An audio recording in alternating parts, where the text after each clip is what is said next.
So over here, you can see that I have this particular window right here, and then you can see that certain elements are in certain location. But what I can actually do is I can actually pull out these individual elements right here, just like this, as you can see, by clicking on these icons and place it wherever I want.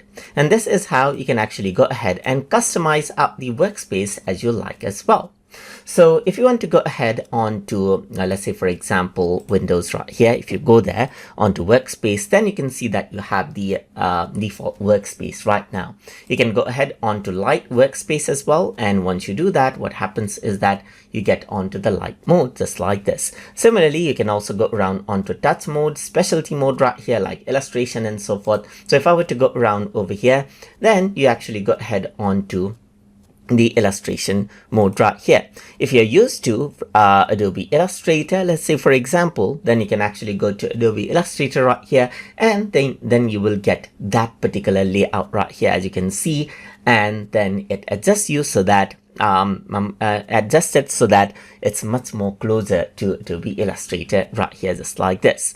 So now let me just go ahead onto, let's say for example, Windows right here onto Workspace, and let's just come back to default right here. So there may be a certain workspace that that you want. So let's say for example, I have this particular workspace right here, just like this. And let me just go around over here onto, let's say for example, toolbars right here, bring in the zoom toolbar right here, just like this as well.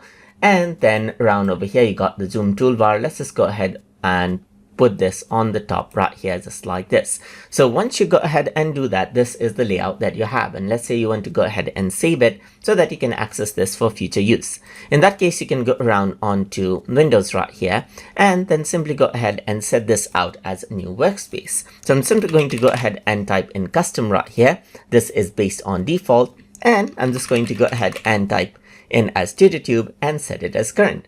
So once you go ahead and do that, this particular workspace will be saved. And now if you were to go around under Windows, then you can see that under others, there's the custom workspace right here. So you can go around onto, let's say for example, some other workspace as you like right there. So it's based on default right now, that you can go around over here and let's say for example, go to light. And once you do that, what happens is that it changes into light, and you can access your custom workspace anytime by going around onto other and custom, and then you get back onto the same workspace as before. So that is how you can customize and save your workspace and then reuse it inside of CorelDRAW. So I hope you guys learned something as always. And as always, please like, comment, share, and subscribe.